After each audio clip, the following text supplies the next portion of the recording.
Hello, everyone, and thanks for joining us. Welcome to the third and final episode in our three-part panel discussion series on the use of alternative fuels in medium and heavy-duty vehicle applications.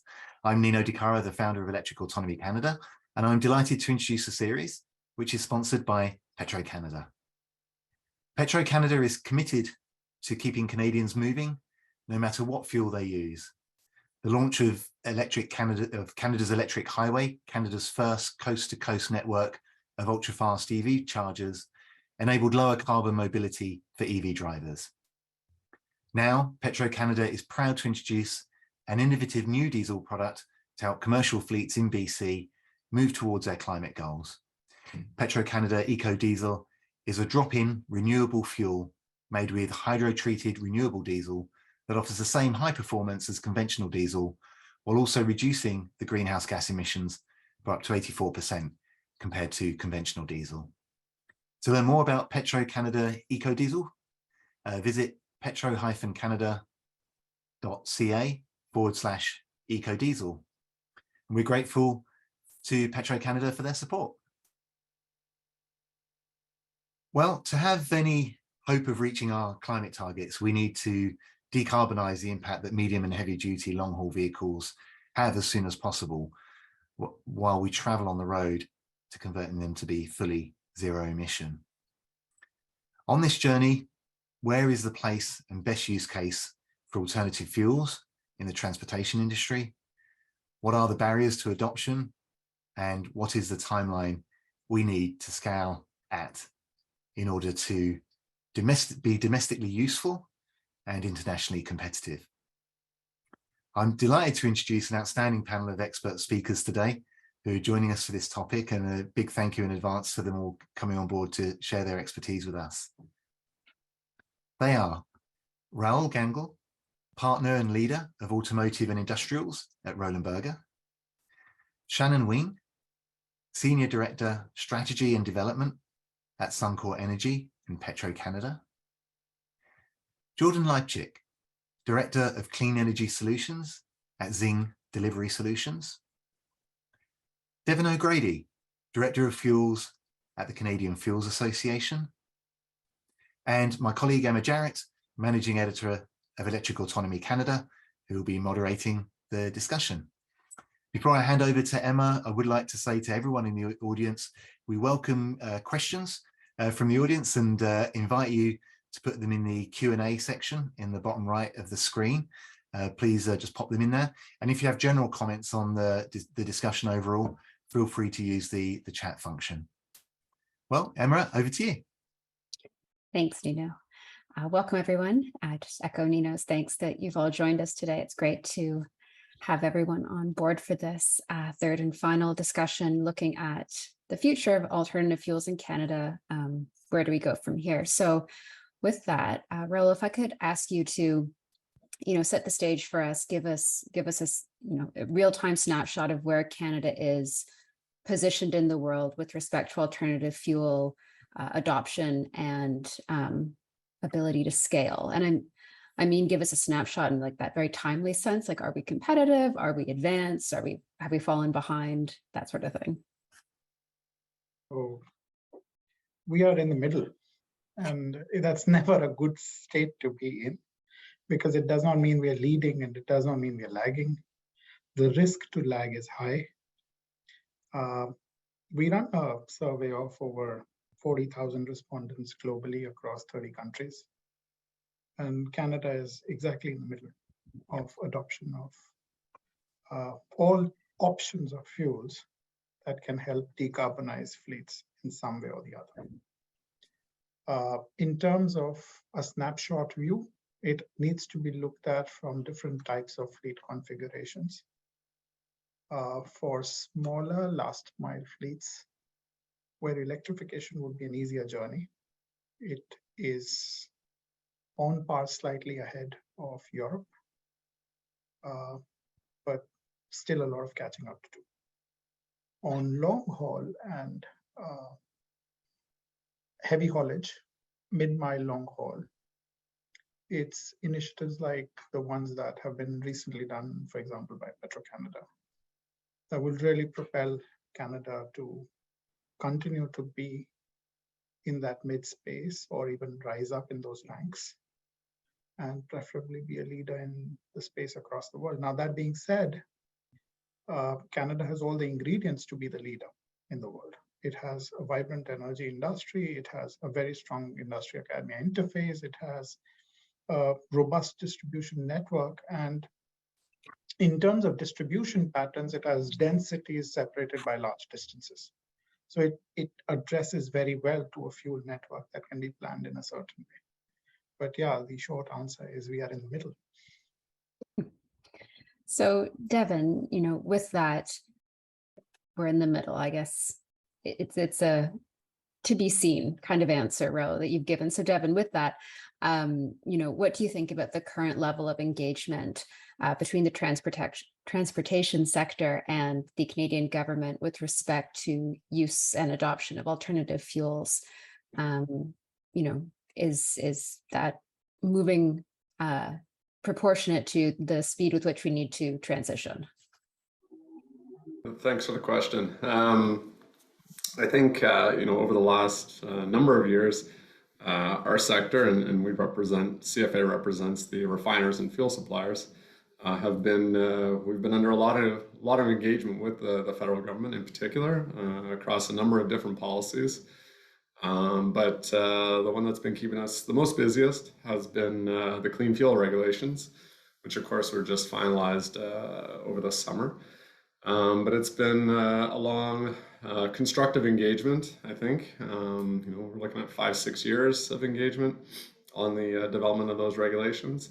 And of course, the aim there is to drive greater production and use of low carbon fuels. So, we've been thoroughly engaged in that process. And it's not going to end just because the regs are finalized. We know it's going to be a very busy next several years as we look towards implementing the policy itself. And so that'll kind of set the stage for another set of engagement with the federal government in particular. And it's not just the CFR. There's a number of other potentially large impactful policies. Looking at ZEV mandates, clean electricity regulations. And even when you look at other segments, in particular aviation and marine, you've got a lot of international exposure there with the IMO and ICAO. So there's going to be a lot of engagement across a broad suite of government's departments, and not just within our own country, but across other jurisdictions. That's funny you bring up aviation. The news that came out today was that Air Canada just bought 30 hybrid electric passenger planes for a couple of years from now, which is an exciting development. It shows that, even in those areas of transportation that are considered like the really hard ones to reach, there is movement. So part B to my question is for you, Devin, is, from a financial perspective, we know that all of these transitions, be it alternative fuels, electricity, or electric, what have you, require money. So financially, is there enough support happening right now to get the ball rolling on all these different initiatives and help to build out the infrastructure and technology that we need to support a transition? Yeah, I think we would agree that for sure there's going to be a lot of support needed for this transition and for the number of pathways, not just in transportation itself, but across the various industries. And so, at the moment, we're paying a lot of attention and spending a lot of time assessing what the U.S. has recently put out in the form of the Inflation Reduction Act, which has a number of sweeping measures, incentives for low carbon fuels, hydrogen, EVs. So we're having a look at that with the goal of seeking investment parity in Canada.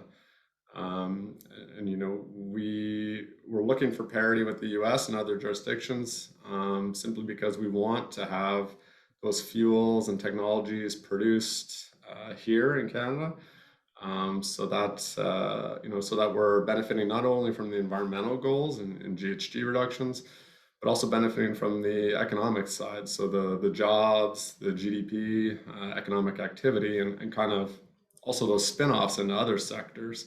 To produce low carbon fuels, you need a lot of different feedstocks. So it benefits, down to the agriculture, forestry, and even the waste sectors.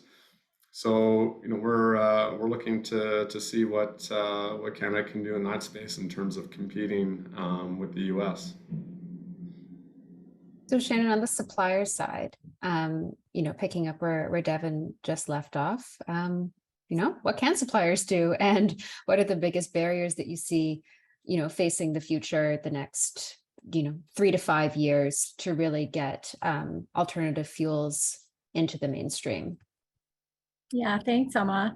As suppliers, we need to look at the development along all steps of the supply chain. You can't just look at supply in isolation. So I think for a widespread transition to occur, we're going to require the industry to really retool the entire supply chain that's been developed over, 50 to 70 years on the fuel side. And that includes production, transportation, and the sales to end customers. So we need the whole supply chain to begin to move forward in a more coordinated way, I would say. It starts with demand, commercial availability, and uptake by customers of vehicles that require the low carbon fuels. So that's something that we continue to monitor closely here at Petro-Canada as a signal to invest further. When you think about the infrastructure side of things for the delivery of renewable fuels, the degree of change is an important factor.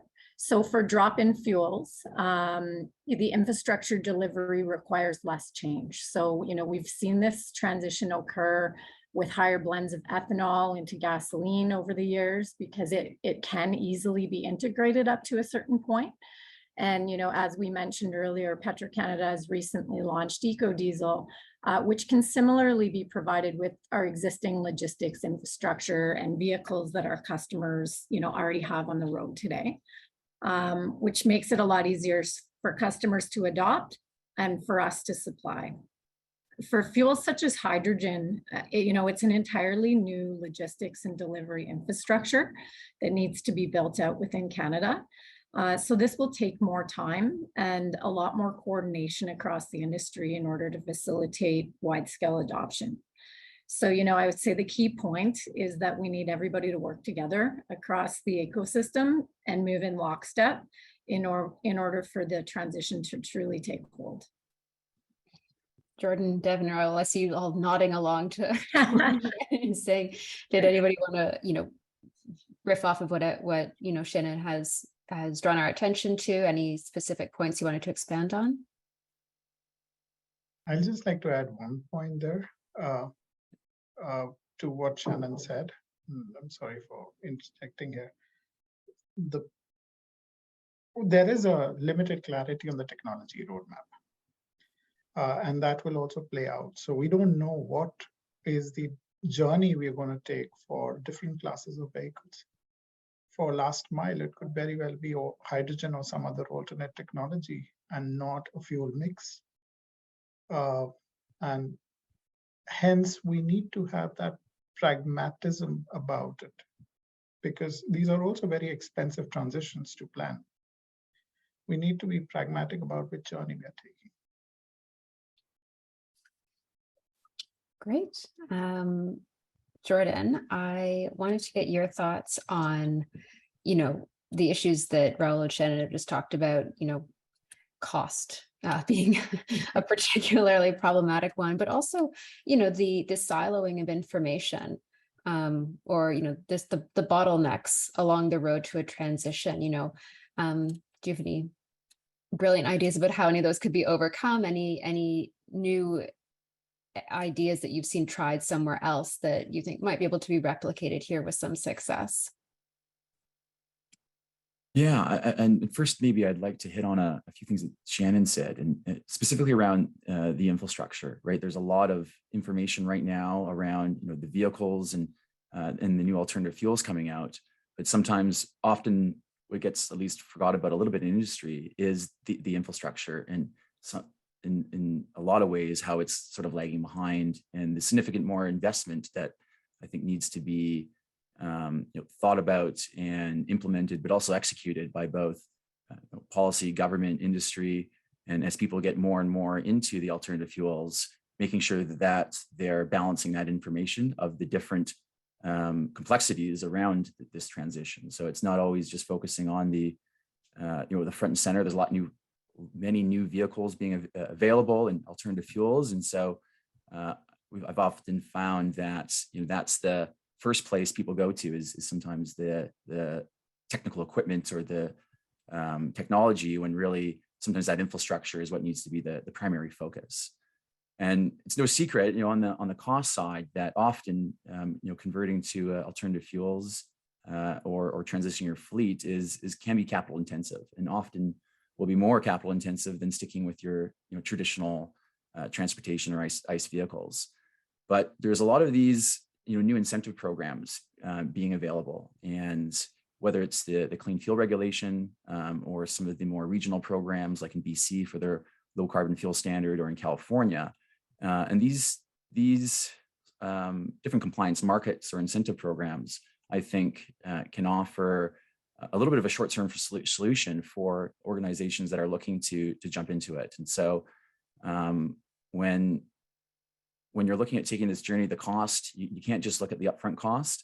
You also have to look at the total cost of ownership, which I think is just such an important model to understand, and then understanding how you roll this out and utilizing the different compliance markets or incentive programs that are out there, rather than just sort of using maybe a shotgun approach. There are some fairly tailor-made systems out there to assist and make up that gap of cost. And often, actually, I think a lot of fleets, if they looked hard, maybe they looked at this a few years ago, but if they look at it recently, there's probably an ROI positive or a very economically compelling case to switch certain fleets. And like I said, I think that Rahul sort of stated, last mile may have a little bit more opportunity, but also, as Shannon was talking about, there's going to be a little bit of a mix of different fuels. And so getting away from that, thought process that there's this one key solution or silver bullet is going to be sort of a way that I think we need to really not have this narrative runaway where there is going to be this one size fit solution. And so really understanding the different mixes and the different strategies in different regions, and making sure that you have a dedicated person that's going to understand that and be able to navigate those either sectors or incentive programs is really going to help on the cost. Yeah, and I'm guilty of this too, slipping into that sort of binary mindset where it's like nothing will be transitioned, or like everything has to happen at one time. And, it really is, you're eating the elephant one bite at a time. I love that expression. So, in terms of getting people out of that mindset, or just as you said, Jordan, like the options are changing so rapidly for what fleets can do. What kind of educational programs would all of you like to see? What would be helpful in each one of your different segments that you represent to help, bring a sense of cohesive movement forward, but also, just draw people's attention to not falling into that trap of, I have to do everything, and that magic product isn't available to me right at this second. I can maybe jump in, Emma. I think a lot of customers are gaining knowledge in this sector about alternative fuels, but there's a lot of skepticism around some of the results. So I think that there's really a role to play in sharing of real world case studies and information and experiences, as organizations that previously considered themselves competitors. If we're going to have to band together on this transition and share that information more readily than we may have in the past, to have those customers, really believe, how that transition can work. So we did that with our eco-diesel launch. We partnered with our customers to trial it, and we're happy to share some of those results. But I think real world examples is really important to get the transition moving. Yeah, maybe I can just piggyback off that a little bit, and that real world sort of case study, I think Shannon is what's talking about here is you can kind of get paralysis by analysis with everything going on, and really finding that tangible project, that first pilot project, to kind of get the ball rolling and getting real data from your actual project, I think is really key to understanding what's going to be the best sort of fit moving forward. And then that collaboration, right? There has been a sort of a history in the energy sector of really sort of hoarding information, but that's not what's going to be, I think, effective here. And really that openness and transparency and collaboration between different groups is what's going to make this not only effective, but being able to execute and make it economical sense as well. So I work with a lot of clients who are operators and who are going through this journey. And there are some clear learnings there. One, different people interpret this journey differently. This journey is right now a CEO and Chief Sustainability Officer agenda point. It's still not become a Chief Operating Officer and a Chief Strategy and a Chief Financial Officer story, or it's transitioning there. To do that, you need really two things to happen. One is, and the point about total cost of ownership was mentioned, but what we're discovering is what's even more important is the total cost of delivery. Can you go back to your client and say, look, if you make this transition, you should be able to drop your cost of delivery from so many dollars per kg per kilometer to so many dollars per kg per kilometer? Because then it starts becoming attractive to a CFO. That's part one. The second part is, I think we're in this unique cusp of time where we're going to see, if I think of it globally, there are 4,000 fleets with over 3,000 vehicles each. And if you think of the numbers on the CapEx front, that involves a CapEx, vehicle CapEx of around $1.1 trillion. Never in the history has there been such massive fleet replacement being configured because of shareholder, stakeholder expectations in such short span of time. Now, how we feel it's tending to be bought in by companies is if we can go to a company and say, look, you were doing your traditional ops using 10,000 vehicles, but maybe there's a smarter way of doing it with 8. Mm-hmm.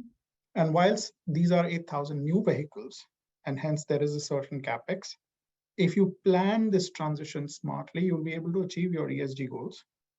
You'll be able to achieve your shareholder expectations. You should be able to achieve a lower cost of delivery per dollar per kilometer per kg. And you should be able to do it with a smaller fleet and hence a higher efficiency of utilization for these vehicles. And I think that combinatory story still needs to be told to this entire body of stakeholders. Mm-hmm. And that has to be brought out. I'll just quickly jump in. I think a lot's been said on educating fleets, but I think even just at the consumer level, how do you get this information to them with, the potential for many, many different fuel choices, whether it's liquid, gas, or electricity? How do you get it to them in a digestible way that they can make an informed choice that's not so overwhelming for them? And so I think, the government realizes this, and they're putting out, programs. I think of NRCan's Clean Fuels Awareness Initiative, where they're trying to get that education piece out, and ways, kind of creative ways about going about that. And then, so I think programs like that, and then programs that focus on kind of those other segments like fleets, rail, marine, and aviation. We work closely with BC's SMART program. So that's sustainable marine, air, rail, and what's the T? Transport, I guess. And trying to educate the fuel choices to those various segments as well. So it's interesting. combining both of your answers, like consumer education and also that idea that, you know, yeah, we're going to transition to hopefully cleaner fuel sources, fuel encompassing everything from electricity to biodiesel to hydrogen. But it also might mean fewer vehicles on the roads, like might have to be fewer vehicles on the road just to make it possible. Do you, as a group, think that that's something that corporations and the individual person will be willing to accept? We've gotten quite attached to our cars. Maybe I'll take a stab at it. We need to look at it from two angles. On the passenger mobility side, there is already a concurrent story of shared mobility, which is running. There's also a story of autonomous vehicles that will come in. And these are well-established trends. COVID disrupted it, but we are starting to see it come back. Yeah. I look at my own office. When I started working, owning a car was the mark of growing up. It's not true really for bulk of the people who are entering the workforce today. They view it as a mode of getting from one place to another. They don't view it as the mark of growing up. So personal mobility, we will eventually see a reduction in the overall number of vehicles because the total daily kilometer usage and minutes usage will increase. And all OEMs are working towards it, shared mobility networks are working towards it, the ecosystem is geared towards it. On the fleet for transportation, on some segments, so there are three parts there. There's a last mile, there's a mid-mile long haul, and there's an in-house, in-factory fleet as well. On the in-factory fleet, which includes shunts, yard, vehicles, forklifts, etc., the ROI is already there. So it should migrate very rapidly. On the last mile as well, on the last mile, it's a question of technology. On the last mile as well, you're starting to see acceptable TCO. For some vehicles, it comes down to 26, 27, 28, with vehicle cost equalization happening by 28, 29, 30. But you can operationally introduce that in that point of time. The question is in the middle mile. And in the middle mile and long haul, there's massive technology options which are playing out.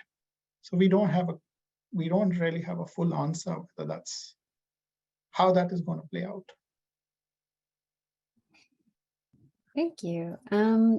So, you know, Shannon, with the idea of bringing the average person along, as well as, you know, the consumer from like a fleet customer kind of perspective, you know, from Suncor's perspective, how much does customer ownership play a role currently, and how important will it be in future to accelerate the transition and adoption of alternative fuels?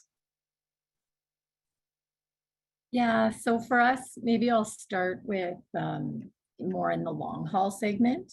So, you know, I think as Rahul said, you know, that's probably the most complicated segment to tackle, in that we really don't know how things are going to progress. And I liked how you said it earlier, Emma, how you said, you know, it's not going to be a binary solution. We truly believe that too. It's not going to be a one size fits all. So that's why I think customer ownership is really important to us, because we want to learn alongside with our customers. You know, we want to partner with them on this journey. That'll help us better understand how they're looking to progress in making changes to their fleets. You know, I think it'll be critical that we stay in lockstep together. And that's why we think those partnerships with our customers are really important. I think in the electrification market, it's different on the consumer side. I think that transition's, you know, already well underway. So, you know, we're learning a lot from the implementation of our electric highway. It's been invaluable to us. But again, you know, we want to be a critical part in the energy needs of our customers, which is why we've taken, you know, we were a first mover into this space, because we do feel that it's a, you know, significant part of the future. So Devin and Jordan, You know, when you're going back and forth between industry groups, policymakers, you know, the various stakeholders, what key messages are you hoping are resonating with each side about, you know, their role in a successful transition to whatever alternative fuel is their preference, or fuels? You know, is there some information de-siloing there that you're encouraged to have had happen already, or that you'd like to see in future? Sure, I can jump in. So I think you know, for CFA, 2 years ago now, we put out our vision, driving to 2050, and a lot of the kind of actions outlined in that roadmap align very well with the government's net zero goals by 2050. So I think, you know, building on our messaging around how we have a lot of you know, existing infrastructure, fueling infrastructure that can be leveraged, including the refineries, where you can, you know, kind of incorporate new technologies like co-processing of renewable feedstocks, and leveraging also not just the infrastructure, but the utilities as well that are already built in with, you know, whether it's natural gas or electricity, and then have, you know, building out additional capacity on your site already. So it's those kind of messaging, and I think, you know, when it comes to discussing policy with the government, it's again kind of making sure both sides are aware of not just the environmental goal, but what are the other kind of trade-offs or complexities that you have to think about. It's the supply chain, it's the infrastructure for sure, it's feedstocks, so it's a number of elements, not just one you know, simple aspect of it, but thinking about that full supply chain, and then putting into perspective the timing it takes to whether it's expanding the infrastructure or building new facilities, because it just can't happen obviously overnight. And so, you know, it's making sure everyone's kind of up to speed and aware that these are the realities. And, you know, we talk a lot about simple things like permitting, and trying to reduce barriers on that side of things to get things moving a lot more quickly to help projects move along. Yeah, a couple of thoughts sort of come to mind on some key messages that I often have with either industry or fleet operators. And one thing that stands out is that there's definitely an interest and a willingness, at least in the last mile space, to take either electrification or low carbon fuels, I would say, fairly seriously, but it's what's that first step, and how do we even start? You know, I'm a fleet operator. They know vehicles quite well. They know their fleet well. They're supply chain, logistics, and transportation experts, but not necessarily grant and incentive and fuel experts.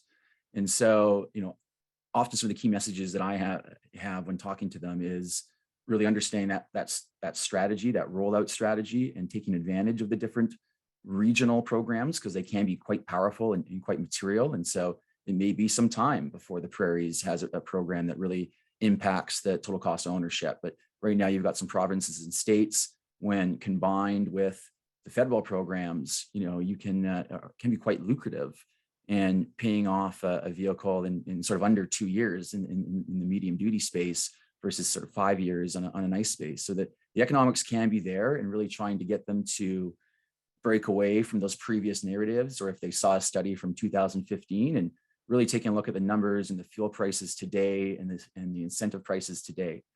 The other key message I try to talk about is how these clean fuel regulations or low carbon fuel standards historically have always been for, you know, energy companies and fuel producers, but they have a material impact on so many of these industries that we've highlighted, whether it's marine and transportation and everything sort of in between. And understanding the regulation, because there's a carrot and there's a stick here. Right now, there's a lot of carrots to be able to help the transportation industry transition, but the stick's coming. And even though maybe you're not the first person it's going to get whacked with, like it's coming here in the very near future, and it's something that organizations need to sort of be aware of. but there's opportunities in there. And so that's really those key messages, is trying to understand what these regulations are, how it impacts their business, but also how they can take advantage of these opportunities in the short term to really accelerate that transition. And then the final key message I often talk about is the infrastructure. Often there are programs for the vehicle types, but often the infrastructure is where a lot of the different crediting opportunities can come from. And so there's pros and cons based on a fleet strategy. If you want to use a public network, generally the credits would stay with that station owner, but there might be, depending on your usage or the size of your fleet, some opportunities to do some revenue sharing.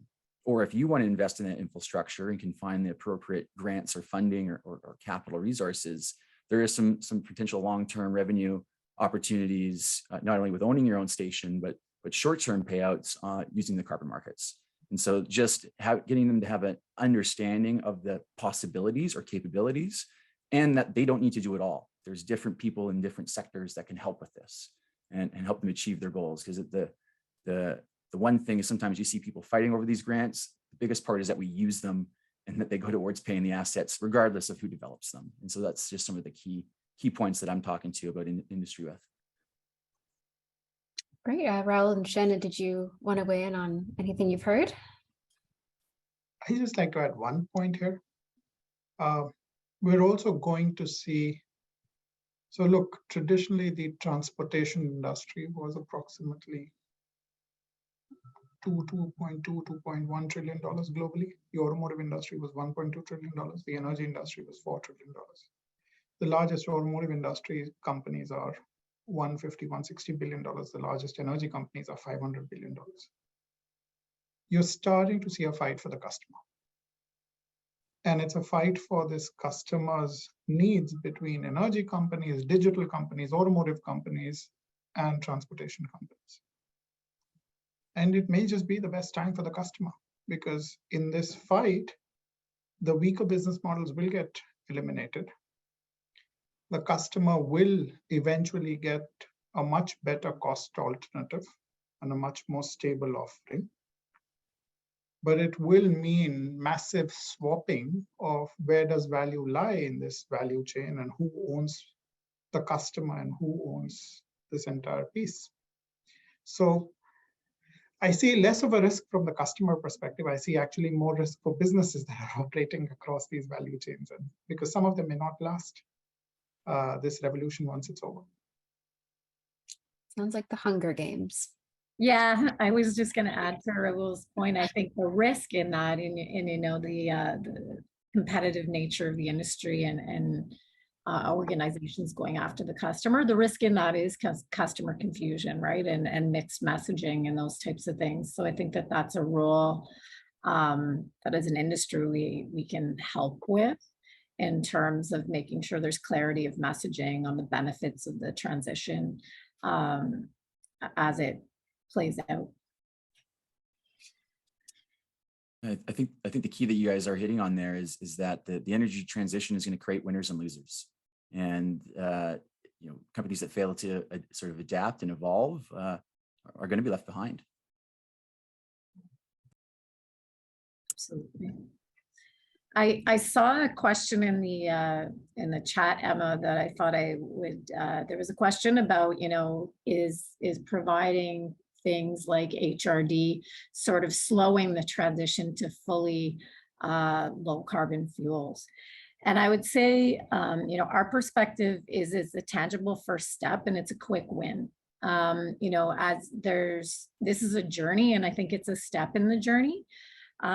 Specifically because I think it's not that well understood that a lot of technology, like on hydrogen and those types of technologies, is not commercially available right now. So for fleets that do want to make a tangible step in the transition, it's something that they can do now in the short term, and it's an impactful first step, right? So while they might be considering alternative technologies over the long term, they're not viable yet.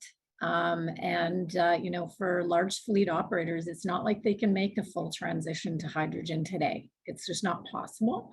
So I recognize that there are lower carbon over the long term, but I would say that they're not available today. So I think we have to think of this as a journey where we take tangible steps to move us in the right direction. We're not all going to get to the destination at the same time. So I think that's really important as we think through the exact word transition, right? No, absolutely. And the final question I wanted to ask the group before we bounce into the rest of the audience questions is, a report came out yesterday, I believe, from Clean Energy Canada that was basically scaling the green economy to the tune of, at best case scenario, could be 48 billion for Canada every single year, which is obviously massive. With alternative fuels specifically, what kind of economic opportunity are we talking about here, both domestically, making and selling and consuming our own alternative fuels, but also the export opportunity, which we haven't touched on in a really in-depth way? I think, in terms of that opportunity, we think it's significant, and a number of our members are, assessing plans to build out large-scale production facilities. Shannon was just talking about HDRD, so that's obviously one of them. But I think we have to, in some ways, Canada's kind of fallen behind in terms of our own production capacity, especially when we're just talking about low carbon liquid fuels, and have relied on imports from other jurisdictions. So we've got to kind of get to a space where we're self-sustaining before I think we can even look at that export opportunity. It also depends on where you're located. If you're on the coasts, well, then maybe it's a lot easier to export to other jurisdictions, and again, it comes back to incentives that are available in other jurisdictions like California, where it's HDRD is valued at a high premium because of their ability to stack incentives on top of one another. And so that comes back to, again, having that kind of parity here in Canada, so that you get those economic benefits from domestic production. Great, Rahul. Jordan, Shannon, did you have anything to say on the scale of economy we're talking about, or should we bounce into audience questions? Just one of the things around scaling. That's the true hurdle. I like where me and Shannon started about, you got to start sinking your teeth into those first projects and get that real actual data. And then the next challenge is scaling. And, it's easy to do this on maybe a few vehicles, but all of a sudden when you have a few dozen running off a few, maybe 3 or 4 different types of fuel, that's a whole different sort of beast to manage. And really understanding how we're going to scale. It's no doubt that I think the market and the opportunity is going to be quite large, but there is going to be bruises and scars along the way. And so getting prepared for that as well. All right. Well, let's start with some of the questions that are coming from the audience then. They're coming in fast now, so we want to make sure we get to as many of them as possible. All right, so the first one is, fleets already face astronomical operational costs. The heart of the industry is made up of small carriers, and accessing programs can be complicated and time consuming, and they meant like financial programs. How can we make it easier for small carriers to access these supports? That's a fantastic question, and really is, I think, at the root of what we were talking about before about the educational piece. And so I think there's going to be more and more groups that are going to be able to offer those services. There needs to be still that trust factor, I think, built up, because often when you're dealing with some of these grants, there's a huge sort of disparity in knowledge. But there are, I think, for fleets that are looking to do this, groups that can assist with this. And really, it's because it's not going to work if you're doing it off the side of your desk. You need to, I think, find somebody in the short term that can help you achieve those incentives, and then bring it on internally as you scale. And so, yeah, utilizing those different groups, but also there is, you know, as was sort of pointed out in the question, you know, significant costs, especially in those last mile fleets. You know, how can you take advantage of the different opportunities? Also find within that collaboration sort of scope that we were talking about, there's different groups that do different things. And so there is a lot of programs and funding that can help pay for that upfront capital, whether it's the vehicles or the infrastructure. And then obviously, you know, post implementation, there's different programs as well. And so I think taking the first step and being aware of it, and then just finding a partner that you can work with to help execute as you build up your own knowledge is going to be quite probably the way to go to start off with. And you look at those costs, though. I mean, the two biggest costs often in transportation are people and fuel. And so if you can, you know, provide often, you know, a better experience, but also take away those fuel costs, it's a little easier to sometimes swallow that upfront capital as well. Yeah, and maybe I'll just add to that, Jordan. I think, you know, given that this is an emerging industry, small fleets are often not going to have these capabilities in-house today. And, you know, they're going to have to look at which capabilities they're going to have to build and have in-house over the long term, and which ones are just one-time things that they'll have to go to external partners and experts. You know, there are grant writing experts, there are experts in making these NRCan applications. So if it's just a one-time thing, I think, you know, you may take the approach of going outside to get assistance with that. Whereas if it's, you know, on the total cost of ownership and the ongoing, you know, fleet efficiency side of things, I think that fleets are going to have to build their capabilities in that over time, and determine which expertise they want, you know, internally. Great. Well, I love this next question, and I would really like to hear from everybody, because I think it's just great practical real world advice. But the question is, I'm interested in hearing experiences of the panel members who may have handled the evaluation of technology readiness. Have you seen this measured? What metrics are helping organizations prioritize projects in environments of uncertainty? Do you want me to? Yeah, go ahead. Yeah, so we work with a variety of firms. Last count we'd supported over 700 fleets globally in evaluating various options. At the end of it all, whilst TCO, CapEx cost equalization, operating cost equalization are metrics, the final metric that matters is what's your delivered cost per kg per kilometer. Because eventually a customer has to be willing to, in the best case, benefit, and in the worst case, be at equitable cost of operation. So your customer's customer. And so for us, that becomes the primary factor of defining and selecting which technology route to choose. The other metric, I think, which is extremely important, which is not very quantifiable, is actually the buying power that anybody has, and also how much of supply availability is actually there.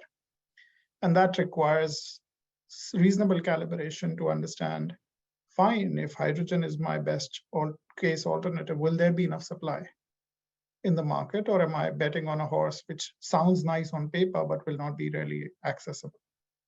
So those are some of the metrics that we tend to work with. Great, thanks. Anyone else have any advice for spotting red flags or gold stars? Maybe I'll jump in. Mine's not necessarily specifically on the metrics, but I would say, you know, the evaluating technology and uncertainty, I think it comes back to that incremental approach again, right? You're probably not going to go all in and convert your entire fleet in one foul swoop. So I think it's, you know, as we're evaluating new technologies and new energies, I think it is going to be a game of you know, trialing, doing proof of concept and piloting things within the fleet before you you know, try and make a full scale conversion. and so it comes back, it's a key theme that we talked about earlier, but also sharing experiences across the industry and talking to other fleets that have made the transition, and what their experiences have been, and getting that feedback from them on what they would do differently next time. So I think it's kind of back to where we started. I think just to add one quick point is that the policy uncertainty plays a substantial role in what kind of technology or project you're going to roll out. If we look obviously at the CFR, the credit value is going to play a big impact there, but it's also other policies that are under development that are not yet finalized, where you think, oh, that could have an impact as well on my project, and do you wait and see how that unrolls? And so there's obviously a big risk there in terms of how the policies interplay with each other, and where you can stack incentives or you cannot. So that's an important factor. And then I guess maybe just quickly is that I think we're seeing more and more collaboration amongst the different industry players, and leveraging expertise, or leveraging expertise in those spots, so that you're not taking on the risk within one firm, and it's kind of helping to reduce that risk across a greater spectrum. Yeah, and maybe just a piggyback off that a little bit, but talk about some of the real life examples where I'm leading through fleets or industry when they start thinking about this. And so the first thing I always ask is, do you have a fleet or equipment in BC? And when I talk about the geography or the market right now, BC is one of the more lucrative markets or opportunities to help with incentives and funding. And so jurisdiction is important, and there's other markets and other provinces and states that have these, but the first and foremost is not trying to find the right sort of maybe incentive to fit where you are. Do you have projects where these already exist? And so that geography question, and that would be the first question I always ask is, do you have something in BC? Because it lowers the risk because of the incentive programs, and because there's already experience in this market with doing this. Often there's people that can sort of share information and help execute on your first project. Next is going to be like range is king, and so no matter what alternative fuel you're looking at, how far from infrastructure are you? What's your route look like? And so really understanding the range of the vehicle that's required. And so looking at often those last mile or those short range ones where they return to base or return to home at night. And so trying to find those nice tailor-made projects where these make sense. Those are often sort of the two main things. And then I already kind of hit on it, but then infrastructure, and how do you want to tackle that? And is it using more of a public function, or do you want to invest it in yourself? And so those are sort of the three things that start off like usually an initial conversation when looking at conversions or transitioning a fleet. Excellent, thank you all. So we have two very popular questions. They're separate, but I'm going to put them together because they're related. And Devin, I'm going to put you back in the hot seat because you brought up clean fuel regulations. So what are the greatest barriers for fleets to take advantage of the new clean fuel regulations? And what is the panel's best guess as to where CFR credit pricing will open next year? Sure. So I'll tackle the first one. First. I think for fleets, it's and I think we kind of touched on this earlier. It's that there's such a variety of sizes in fleet companies. So maybe some of the bigger ones are going to be more aware of the CFR, where other small ones likely don't have the capacity to kind of go through the regulation itself, because it's extremely complex and very lengthy. So even just being able to get through the regulation and understand the opportunities might take an outside party to do that for a fleet organization, to truly understand where those opportunities lie within, whether they partner with a fuel supplier to get access to HDRD, or they look at charging options or hydrogen refueling options and accessing credit markets in that way. So I think there's no easy answer for that, unfortunately. And on the second question, I mean, I think not wanting to crystal ball a credit price, but you know, I think you can look at, you know, BC and California as you're in the early days of those programs to try and take a best guesstimate there. Great. Any more thoughts there?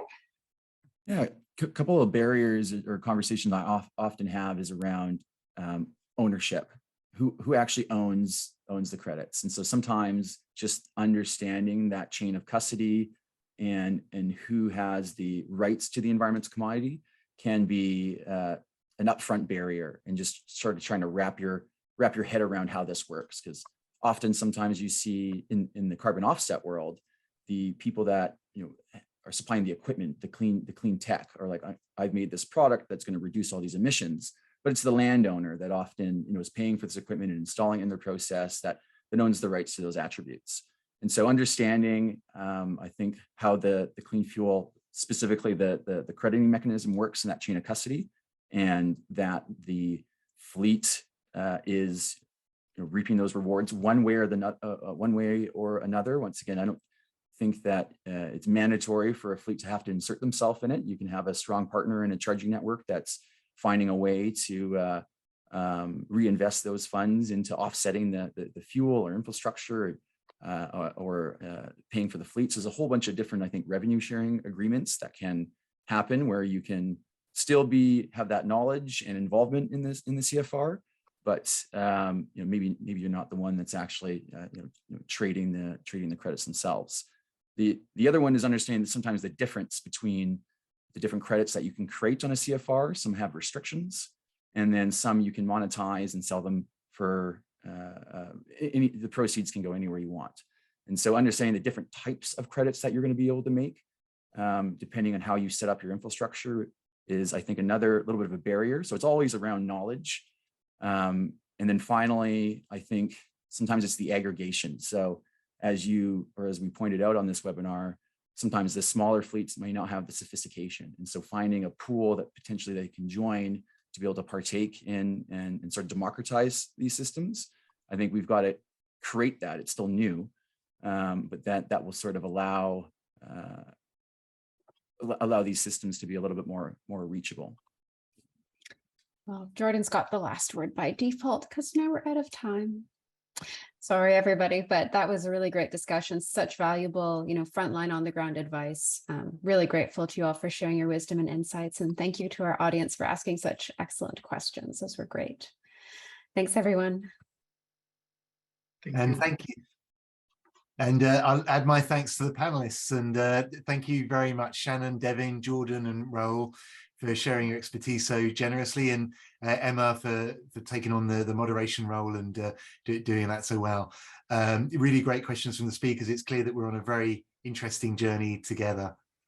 I'd like to make a big thank you once again to our presenting sponsor, petro-canada, for making this webinar series possible. And a broad thank you to all 12 speakers who've taken part in the series. Links to all of the recordings from the last 3 days will be published on electricautonomy.ca, and you'll be able to also get access to them on our YouTube channel. We'd like you to be the first to hear about our next series. A national conversation we'll be hosting throughout October and November on EV charging infrastructure. It's a 5-part panel discussion series, and you'll need to subscribe to our newsletter to get the link to register, which will be sent out in the coming days. So thanks for joining us and being part of this series, and we look forward to seeing you at the next one.